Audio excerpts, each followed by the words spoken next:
Hello, and welcome to Supply Chain Next. I'm your host, Richard Donaldson. Join me as we explore the ongoing evolution of supply chain, from the challenges practitioners face every day to the ongoing digital transformation of the entire value network. And welcome to the next episode of Supply Chain Next. It's Richard Donaldson, and I am super thrilled today to have on as a guest Gabriel Plotkin. Hey, Gabe, how you doing? I'm good. How are you, Richard? I'm doing really good. I know we're going to get into some of the things you're doing at Tradewater and carbon and certainly refrigerant and things like that. But like with all these episodes and kind of getting right into it, would love to hear a little bit about you and your journey. And you've got a really interesting background. As I was looking, I think you and I share a little bit of commonality with the Midwest. I know you're in Chicago, but it looks like you were sort of in and around Wisconsin. But then, not much to people's surprise if they've met you today, you were engaged in law and specifically some criminal law stuff. So maybe just tell a little bit about yourself here, Gabe. Yeah, absolutely. And thank you very much for having me on. I really appreciate the opportunity. But I started out as a lawyer. That was my original calling in life, actually, right out of undergrad. Had a strong interest in working with kids and found myself working with runaway and homeless teens in Madison. I grew up in Milwaukee and was back in Wisconsin and Madison, doing crisis intervention services for these youth who found themselves in trouble, and learned and felt like one of the best ways that I could help them out was to get involved in law. I found so many of these kids who were trying to find a safe spot. I really ended up in trouble with the juvenile justice system, and so was inspired to help them, and so I went on to law school. Oh gosh! And in law school, but you did parlayed into, and you spent a good chunk of time in the doing what I'm looking at in the background in criminal defense in particular. So maybe we can expand on that. Yeah, absolutely, for sure. So went to law school. While there, sort of thinking about these issues around youth, took a class on race and justice and criminal law, was inspired to do that, and ended up in Chicago as a public defender, federal court, representing indigent clients who were facing the full force of federal law. And it was sort of a natural progression from some of the work I was doing with youth. Found it fascinating, really interesting, and really, really hard. And from there, tried to make a transition within the law to just enjoy the skills of being a litigator, being in the courtroom, which I had enjoyed at the time, and do something a little bit different. Found myself at a firm, doing some interesting work, great little firm, but really also didn't kind of scratch that itch that I needed, wasn't entirely fulfilling. And after about 12, 13 years, I said, there's got to be something else out there, something that I really feel passionate about and can get behind. And that's what led me to do climate change work. Got it. Well, I'm gonna hold that one there because it's a good segue. Because I'm not gonna get off this. I'm kind of fascinated a little bit, like sure. Especially about the background of the law and kids in particular, because this seems to be one of those topics that everyone kind of knows, but doesn't really have the spotlight, even to this day, shined on it, and how much, troubled youth there are, not only in the United States, but globally. I mean, you were just dealing, I'm assuming here in the U.S. mostly, but, I know this is your former life, but maybe you can just talk to a little bit, because, I think I'd love to hear from your perspective on just some of the things that you've learned through that journey. I know it's frustrating to not be able to, you're obviously a helper. That's clearly you're helping kids, now you're helping the climate. But, even looking back and reflecting on that experience, what would you tell people today about this? It seems like it's kind of popping back up in the radar, but it never quite takes hold. Sure. Well, there's two pieces to it. The work with youth was really, again, runaway homeless teens. So a lot of really sad situations, lack of resources, unstable families, often addiction, mental health. I was in Madison, Wisconsin, which was a kind of welcoming place for youth from Milwaukee and Chicago in particular, because of the young population, an understanding kind of social safety net for homeless people. And so it really attracted these youth who would flee from the bigger cities to come to Madison, and they often needed help. And so this program was designed to, great little nonprofit in Madison, designed to provide crisis intervention services. And ultimately, it's about people who need help, people who are finding themselves in a tough spot and just really need help.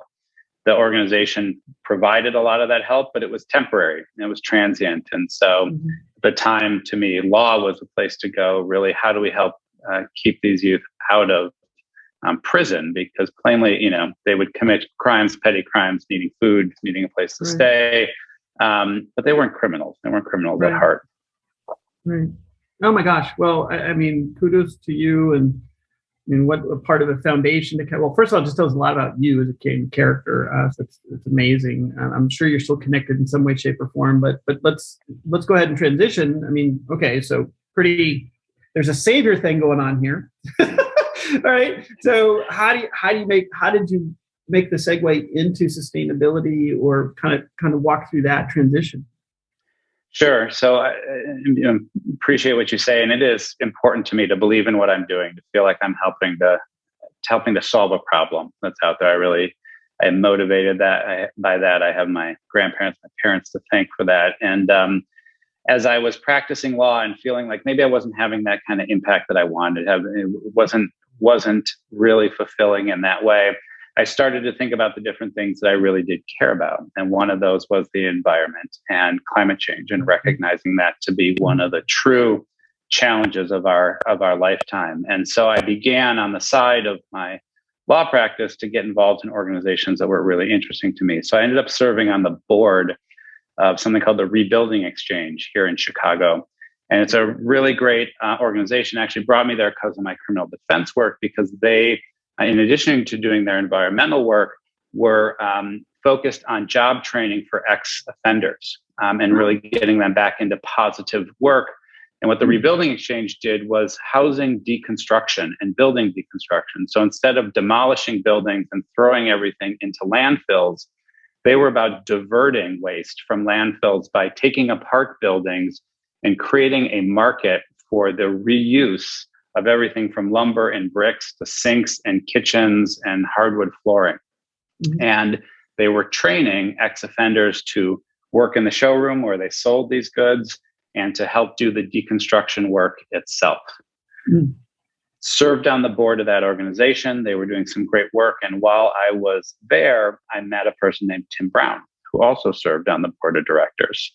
And Tim was in the environmental space from the beginning, had farmed a nonprofit of his own called the Delta Institute, and had recently gone off through a company called Wabashco to focus on climate change and doing really interesting environmental projects. Really liked Tim. We got to talking. I was explaining some of the things I was interested in my struggle, and how could he help me find some interesting work in the environmental space. And right about that time, he said, I actually think there's an opportunity here around some of the work we're doing, carbon offset credits, California cap and trade program. What do you think about coming and working with me? And that's what led Tim and I to start to work together and ultimately to form Tradewater. Oh, wow. Okay. What a great story. So now you and Tim co-founded Tradewater as it stands today, and Tradewater has been around give a little history of the company.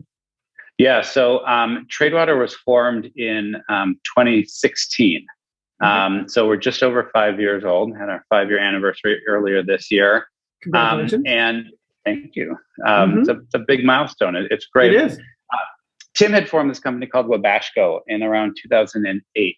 And they were doing a variety of really interesting environmental projects focused on whether the private sector and a for-profit entity could do I want to say a better job, but have greater impact with money than he had in the non-for-profit space.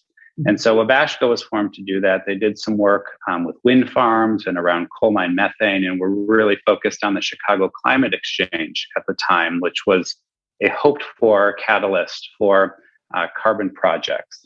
Didn't actually materialize. We can get into the whole Obama administration and everything, but doing some real interesting things when they stumbled upon the California cap and trade market and learned about what that program did and the projects it allowed for, which included the destruction of old refrigerants, and started to develop a small project around that work and said, you know what, I think there's really a there.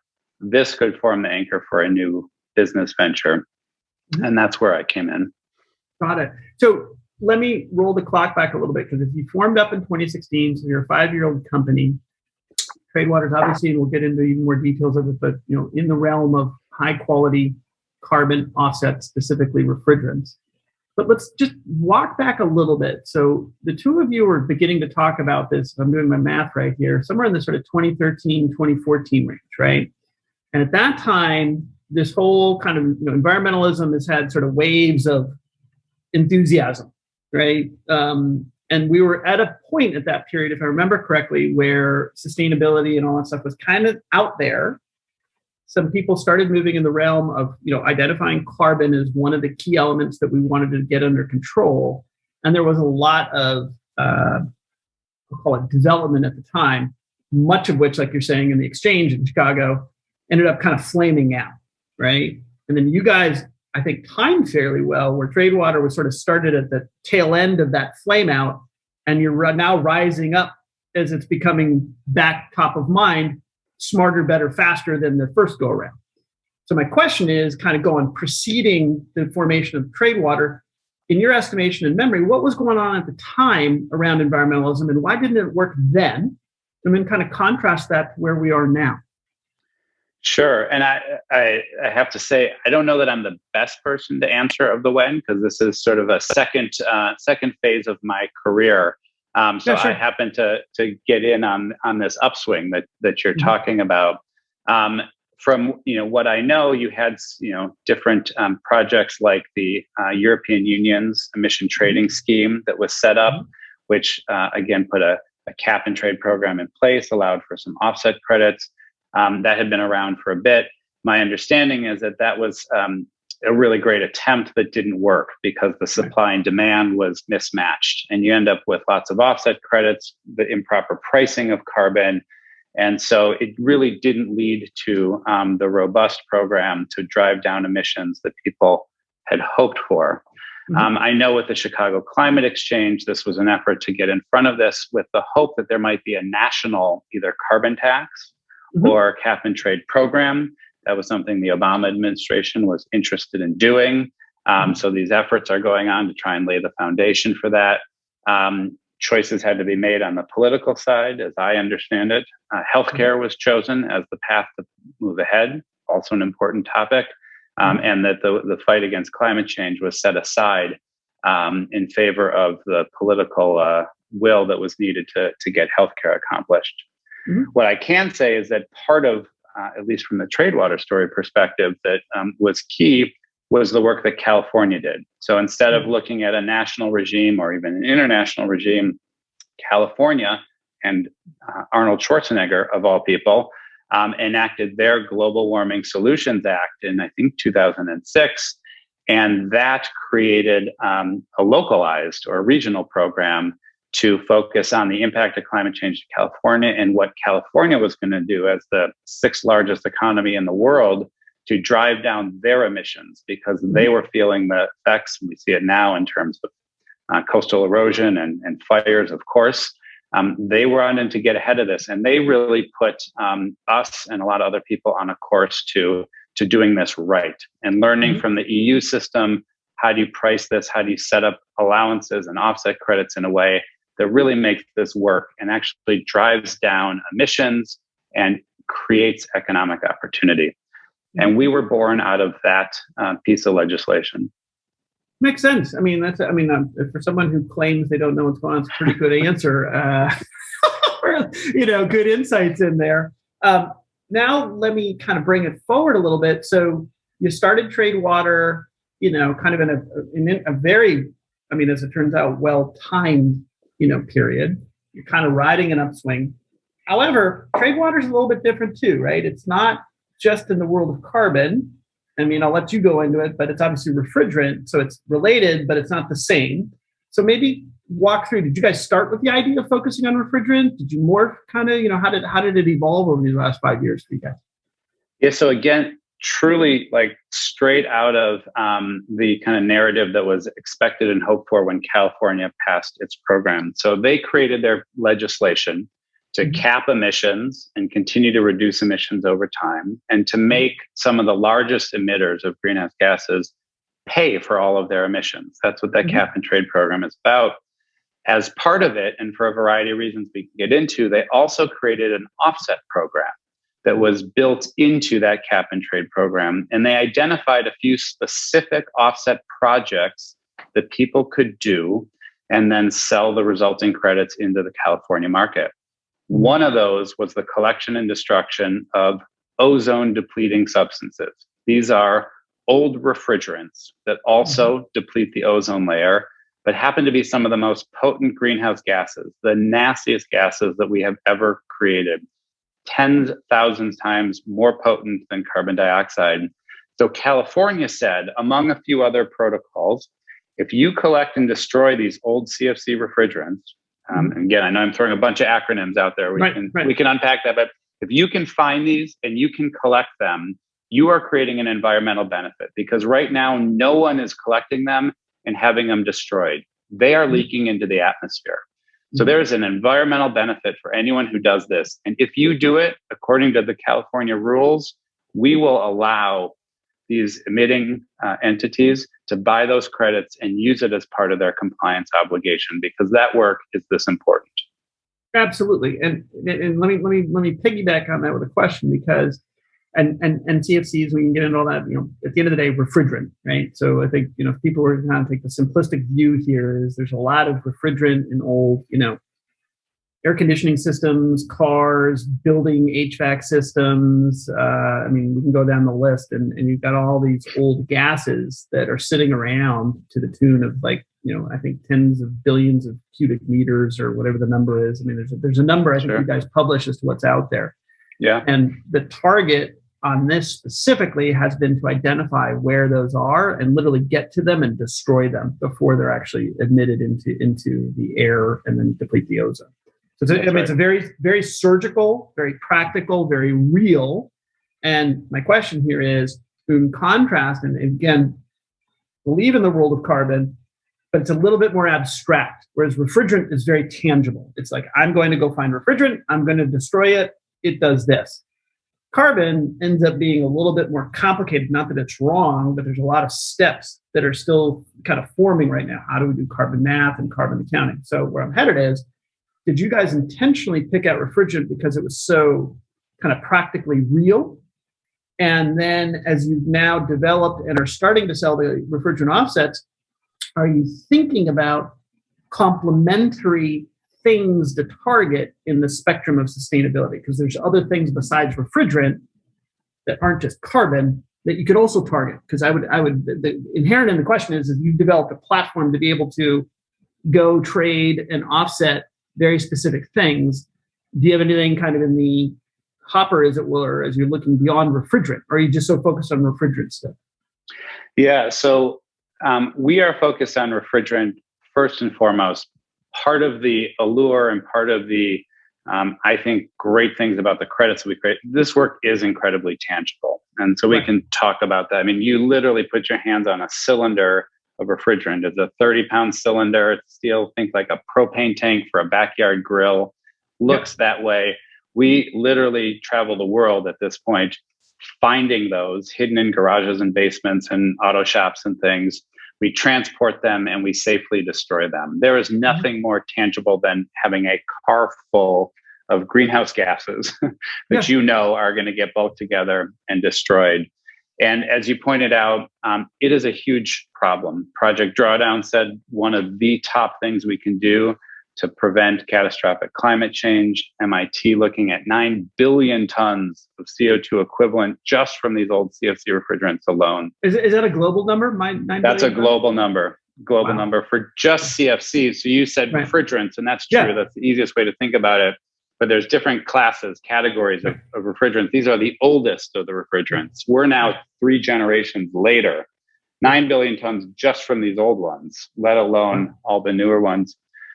In terms of other project types, though, where we have found ourselves focused is on refrigerants first, but also on non-CO2 gases.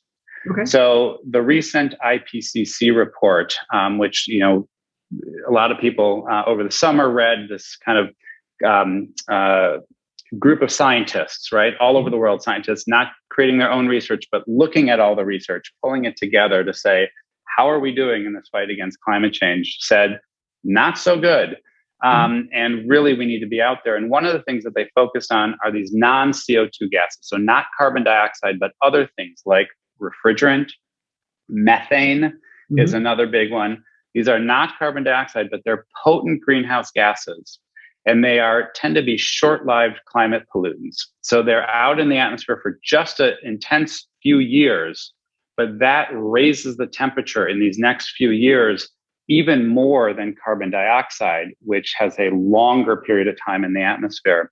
And they said, if we really want to avoid that tipping point where climate change becomes almost runaway, we have got to get over these non-CO2 gases. We have to solve those problems right now before they're released to give us some more time to fight our overall carbon dioxide emissions. So Tradewater as a company is interested in other projects around methane, abandoned coal mines, abandoned oil and gas wells, things we can do. Sorry, let me double check on that. Sorry to jump in on that one. You said, because gases I get, right? We're at methane, and then you went to coal mines and then old oil rigs. What is it about those that you're targeting?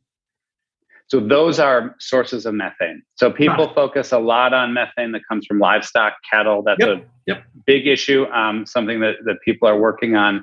But coal, other fossil fuels, methane is an off gas as they're released. And one of the things that we've learned, we did actually a project early on for the California market with an abandoned coal mine in Western Kentucky, that a lot of these fossil fuel products not only are bad for the environment because they're taking apart the earth, and then they're creating fossil fuels that are burned that lead to these emissions. But you are not obligated, or there's very limited or lax enforcement of the cleanup at the end of the day. So an abandoned coal mine is a coal mine that people mined forever, took out the coal, and then stopped for a whole variety of reasons. There's holes in the ground that are left behind, and the excess coal, the remnant coal that remains, because there's pillars of coals and things in the ground, continues to leak methane. So you can literally walk through a field in Western Kentucky and find a pipe sticking out that was maybe a vent for the mine. And you can put a little sniffer there, and there's methane that's pouring out, and there's no obligation to close those up. Right. And that, along with oil and gas wells, same kind of thing. You're abandon them, you're done producing oil from them, you move on, your company goes bankrupt, whatever happens, the state takes them over, and they're sitting there, they continue to leak methane. It's a big problem. And these are some of these non-CO2 gases that we would really like to get after, to collect and to either cap them and prevent them from releasing, or burn them and destroy them coming onto the ground. Yeah, makes sense. I mean, that's a great, and it sounds like that also, it follows logically in what you guys have identified, where, again, it's not that carbon's not important, it is, but there are all these other trace gases that are even more insidious that you guys are also going after. And so right after refrigerant, and you get into methane, and I'm sure there's a couple more kind of in the roadmap, if you will. But you've built something that allows you, it doesn't matter what the element is, you've got a way in which to create an offset for it. So let's talk a little bit about that. Let's talk a little bit about Tradewater and the 5-year journey, because 5 years, and I mean that quite seriously, just to even get to year one is a big deal, much less 5 years, right? And you're at a very auspicious time. So let's reflect on that just for a little bit. I mean, what's Tradewater kind of come through? I mean, we joke sometimes as also, and we were founded in 98, a little bit after you. But, like the show Silicon Valley comes to mind, or, people seen some of these things about startups. But talk a little bit about the 5-year journey of Tradewater, like what's been going on, the ups and the downs. Sure. Well, we started, as I think I mentioned, there was about 6 of us when I joined forces with Tim. We're now about 45 people. Wow. We're based in Chicago and have a headquarters in downtown Chicago, just outside downtown Chicago. We also have a warehouse in Elk Grove Village, which is out behind O'Hare Airport, where we aggregate and handle all the refrigerants that we collect in the United States. And we have an international team that's based in San Jose, Costa Rica. And they are responsible for identifying and helping us collect and destroy refrigerant gases around the world.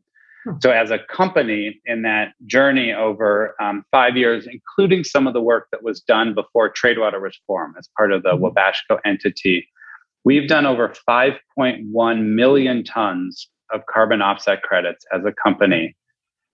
We've done that by collecting refrigerant from 49 different states, 3 different countries, and from over 21,000 individuals. Oh my God. And so it's really a painstaking and interesting, we call it small scale aggregation. But we are literally boots on the ground, 30-pound cylinders, one at a time, thousands and thousands of people all over the US and all over the world. That's what we're going after and collecting. And our view is that this small, each of these small cylinders, right, that many people feel like, what a pain in the butt. Why would I waste my time, driving to the middle of Nebraska to get one 30-pound cylinder? And we say, well, if you do that a bunch of times, you can have a huge impact. In fact, over 5 million tons of CO2 prevented, that kind of impact. And by the way, just growing. And so that's the approach we take to all of this work, and hope that all of these little transactions aggregated together will have a huge impact.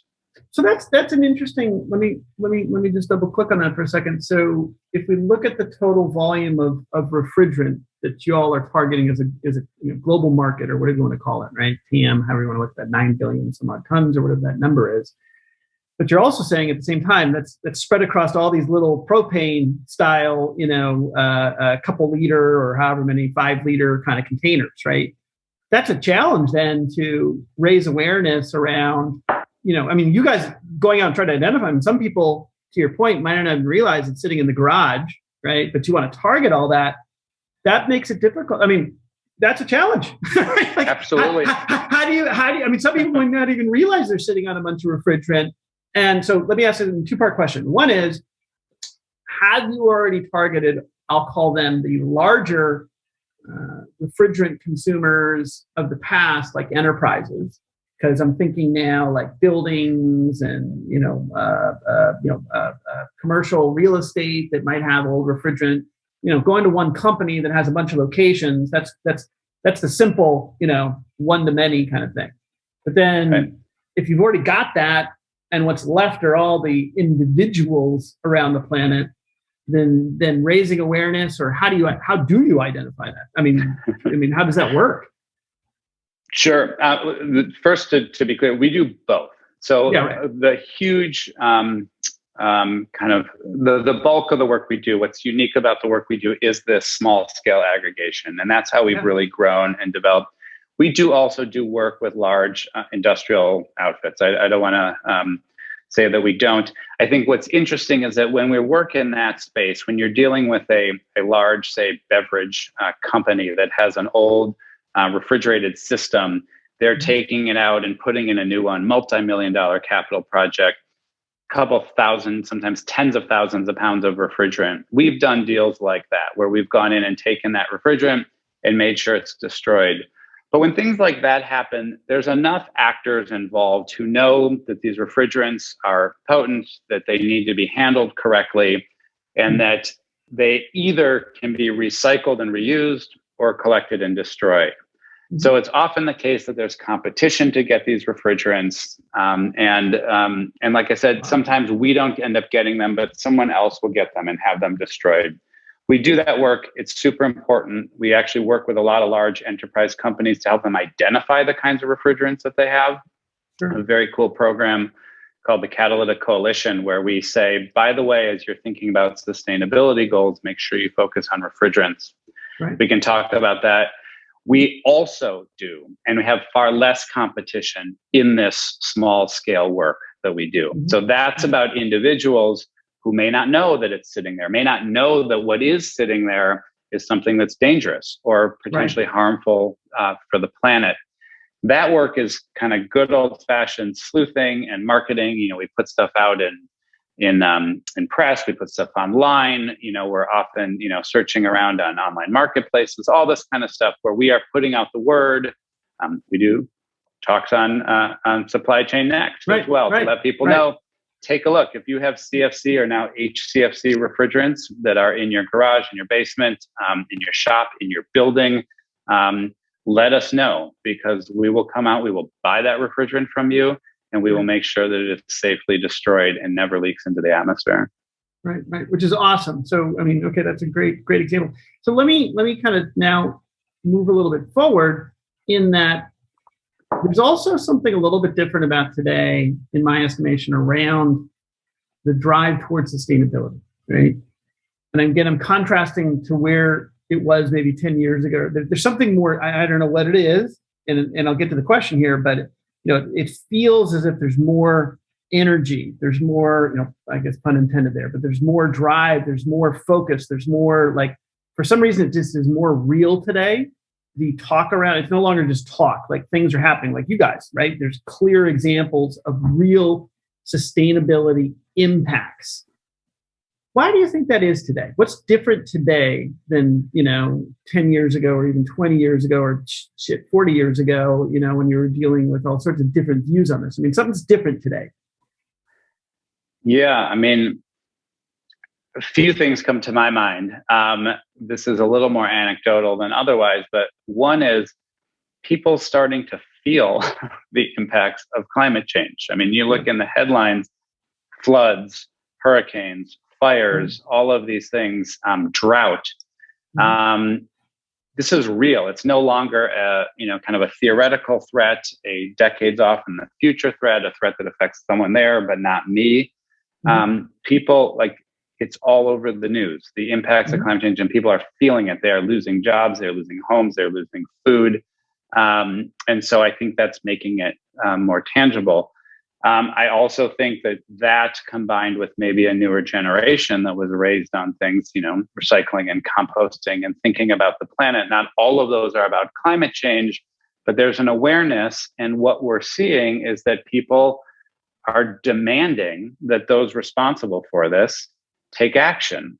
Right. So whether that, leads enough of a political momentum to push the current Congress and the Biden administration to actually get off their butts and do something about this, I'm not quite sure. But it certainly is causing corporations and others who are out there to have to deal with a consumer base that say, don't sell me a product that is made in a harmful way. Tell me what you are doing, company, to make sure that your business practices are not part of the problem, but are actually part of the solution. And I think that push from consumers and frankly, some shareholders as well, who are starting to realize, you know what, if I have money to invest, I want to invest in companies that are thinking smarter, who are, engaged in sustainable and renewable energy. I'm going to divest from fossil fuels. All of those forces and awareness are really driving companies to think about, what are we doing? What is our footprint and impact on the world? And how can we do things that are better for the planet, not worse? Well, and that kind of leaves me with a bit of a baiting question, because you went into right where I was hoping to go, which is, I'm leading the witness, as it were, back from your former life here a little bit. That's right. Should I be objecting? Should I be objecting or no? You tell me, man. That's your thing. But so now, though, it seems like the economics are starting to come to the forefront. And just like you described, everything, we want everyone to be altruistic. Honestly, though, practical world, right? It usually comes down to the pocketbook. How are you affecting my shelter, my food, my family, or whatever, right? And what seems to be is that now, as you just described it, sustainability has now actually become more enmeshed with the economics of sustainability, right? It's no longer just a nice to have, it's actually interwoven into, like, it may be economically more beneficial to use renewable energies, right? I mean, it's finally getting to that point. Like, the economics are actually coming out in a way that it makes sense.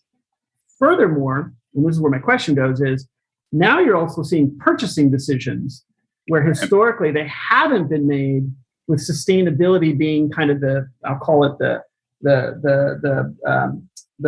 tipping point for people. Like, I've isolated a couple things I want to get.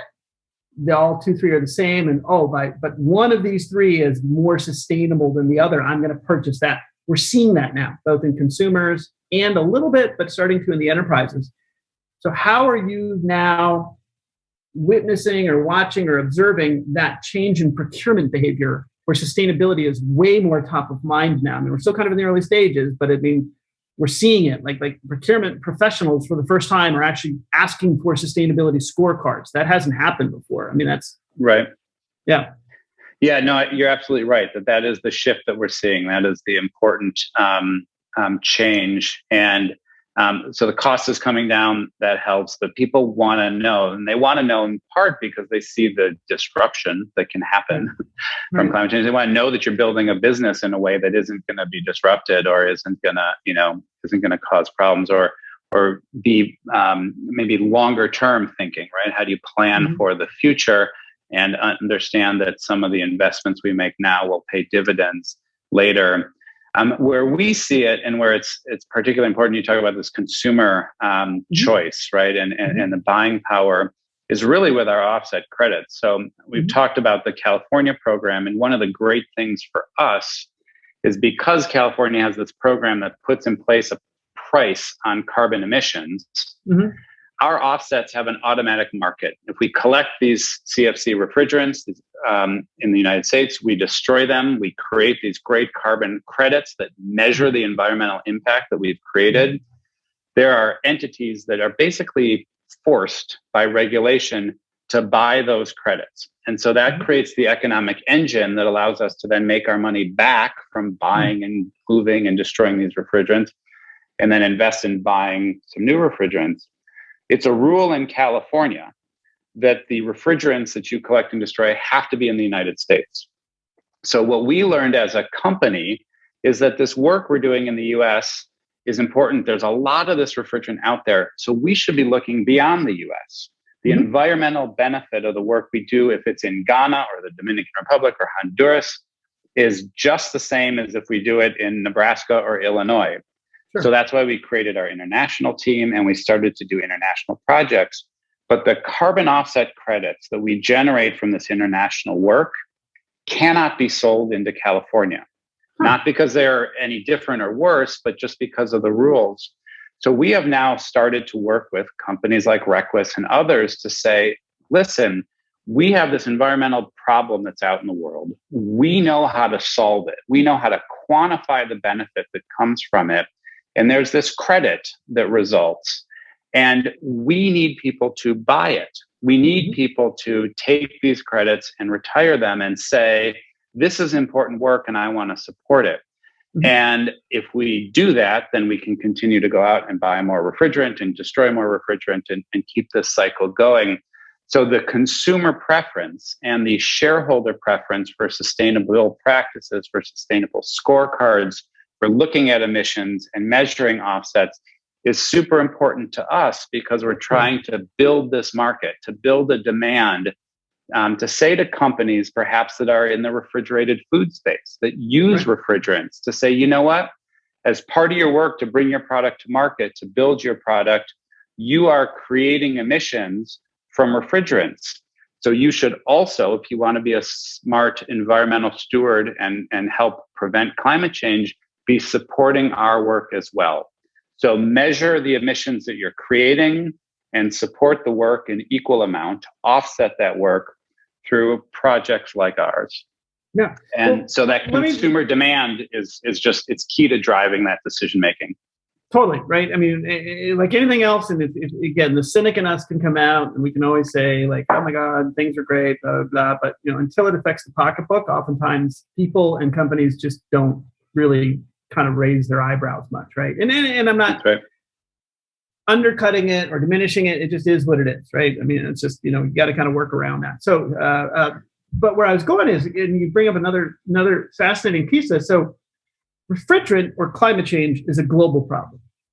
Yet you are still constrained by, I'll call them provincial or regional regulations and how you handle it. So can you talk to, right? I mean, it just like, to me, it's sort of like, well, where is the common sense here? And why isn't this just a global, like, why can't you go outsource refrigerant globally, deal with it at a global level? It's kind of like, in a way, like what Bitcoin is becoming the financial world, right? A non-tethered, well, whatever you want to call it, but a non-tethered, non-government-backed, truly international, global currency that isn't controlled by anybody. I mean, this to me feels like, I mean, we're a global ecosystem. The climate is a global problem. It's not isolated to Asia or Africa or North America. I mean, everybody's interwoven in this one. So two-part question. One is, why are the regulations provincial the way they are today?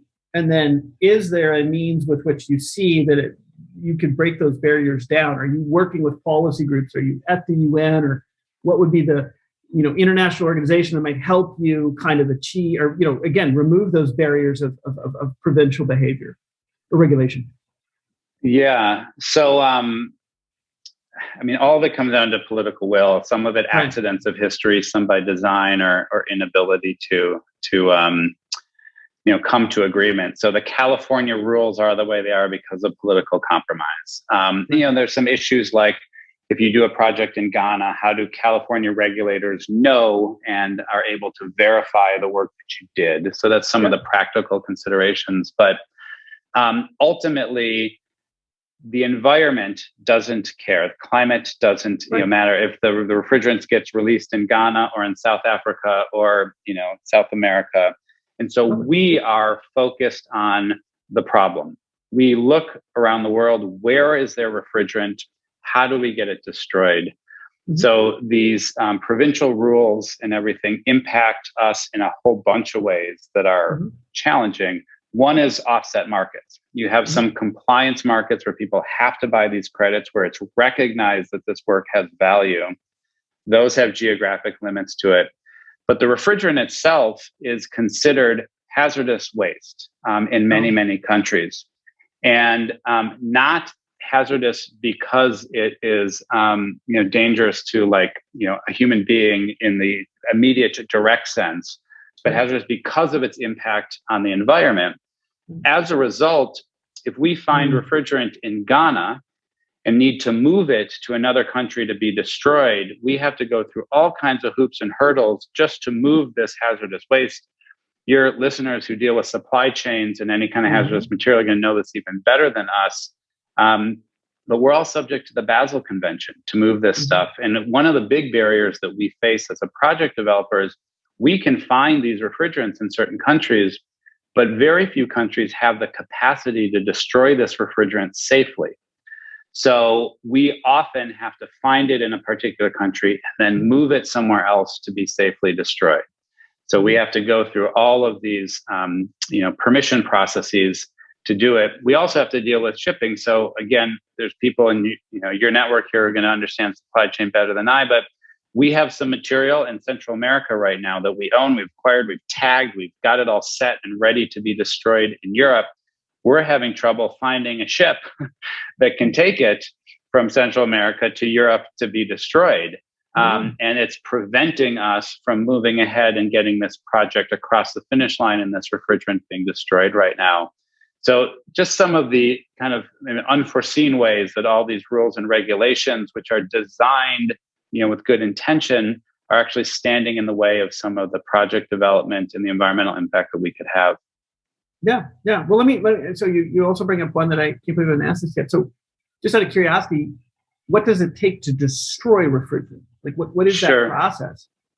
Yeah, so the Montreal Protocol, which is an international treaty that actually phased out the production of these refrigerants because of their impact on the ozone layer, has gone through and kind of declared certain technologies that are compliant and able to safely destroy refrigerant.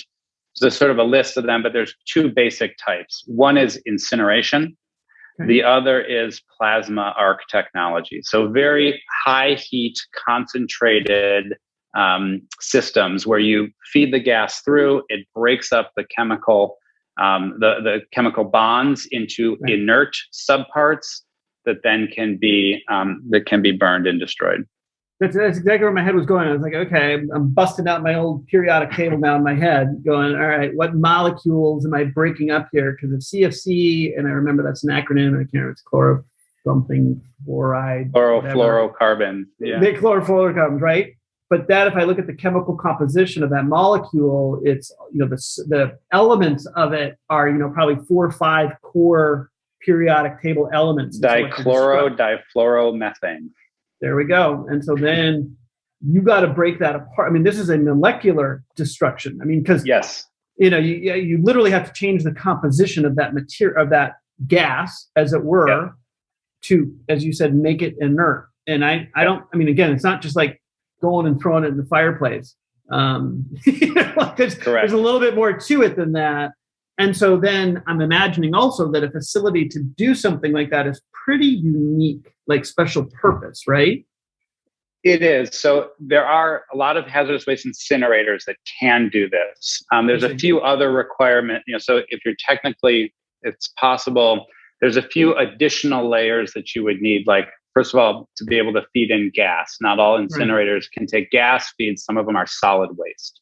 Right. You also need particular linings because the chlorine and the fluorine that make up these CFC refrigerants are really, really harmful. So as the material's coming through, the lining of these incinerators can often get corroded and cause leaks if you're not careful. So that's another piece that some incinerators have, others do not. And one of the other things that's super important to us as well as project developers is a continuous emissions monitoring system. So we have to show what went in, all the refrigerant that went in, exactly the volume and exactly the type and purity and everything. And we have to show what comes out.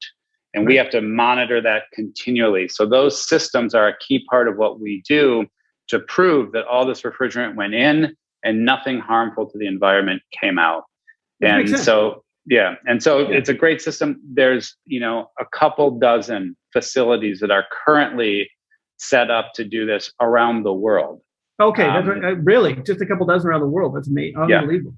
Yeah. Yes, and only a handful in the United States alone. Yeah. So let me follow that on with, okay, so one thing that I've always, we're in a new era. I would call it the space-based era, right?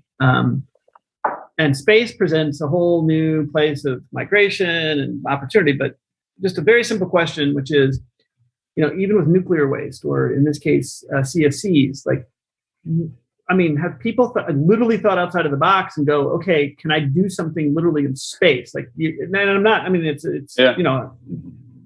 20 years ago, you'd laugh at me, but today, with rocket delivery systems, driving down a price per rocket in the way that SpaceX and Astra and everybody else is, that's a very viable piece of the supply chain extension.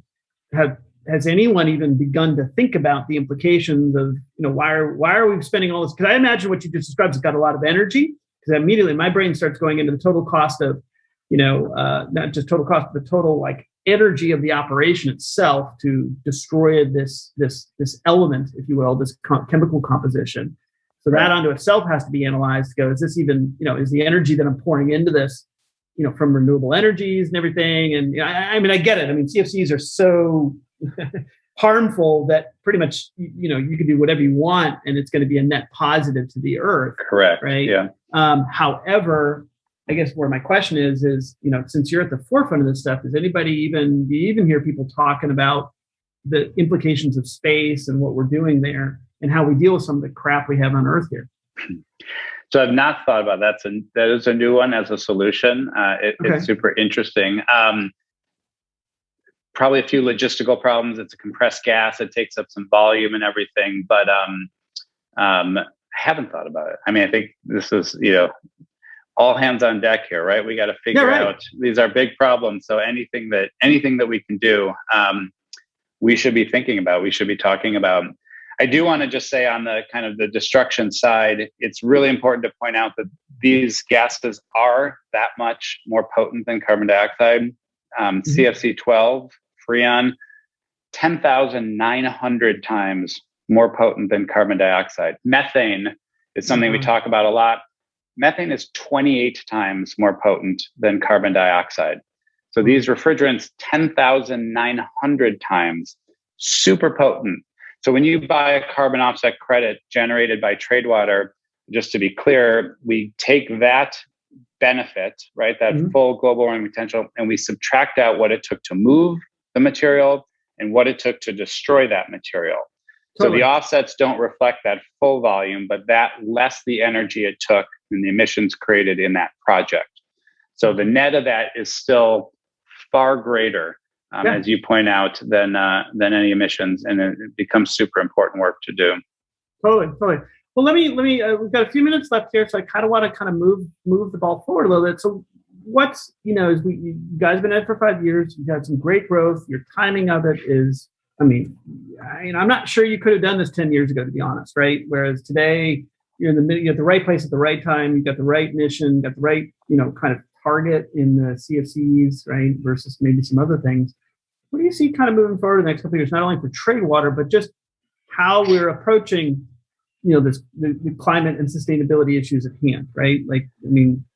Yeah. So one of the things that I guess I want to say, and I maybe this is a little selfish, but this project type is really important to bring attention to. So this, as you pointing out, interest in sustainability is key. ESG goals are important. Offsetting is really important.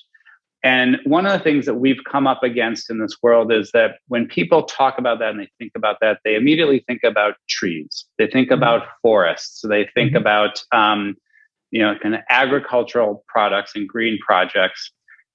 Those things are important. We need to be doing that. But that's the vision.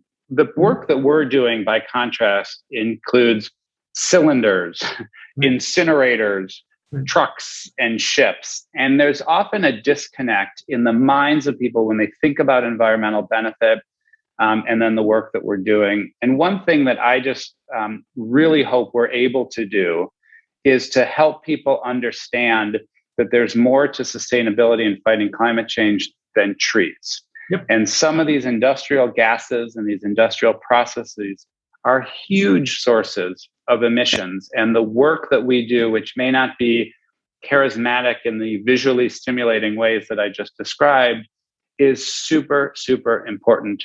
Project Drawdown, which looked at, again, the top things we can do, they said refrigerant management and, responsible handling is the number one thing that we can do, in part because these gases are so potent, and also in part because as a result of climate change, more and more people are going to need air conditioning and refrigeration. So if we don't get ahead of this problem and start to plan for it in a really smart way, we're in trouble. So for people, who listen to this podcast and think about, environmental issues, I really want them to kind of stay within this industrial sphere and say, even though this isn't about trees, and I may not be able to put a tree on my corporate brochure cover, what I can put on there is impact. And if I really want to make an impact, if I want to take care of a problem that is essential in this fight, refrigerants are one of those things I should be looking at and thinking about, both within my supply chain, in my facilities, as well as in my offsetting portfolio. It's an awesome way to kind of wrap things up. It's a great view. It's also, like many things that we try to do, especially in the supply chain world, is get real simple and practical. Because that's what this community likes. They like tangible, real things. And you guys are doing something that's super tangible. So, super credit to you. And, I'll just say this, between your early career and focusing on helping children to now sustainability, what a amazing person. Thank you so much for spending some time with us and kind of telling us a little bit about what's going on with you and Tradewater and everything else. Really awesome. Great. Thank you so much. I appreciate it, and appreciate Requis's support and interest in putting carbon offset credits on your platform. I think that's amazing. Absolutely. No problem. Awesome. All right. Well, thank you so much, sir. Thank you. Really appreciate it. Take care. This is Richard Donaldson. Thanks for listening. If you have any comments about the episode or topics in supply chain you'd like us to explore, we'd love to hear from you. You can reach us at supplychainnext@requis.com. And while you're at it, why not check out the Requis platform at supplychain.requis.com.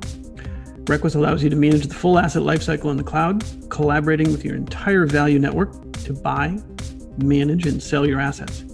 Find out more at www.requis.com.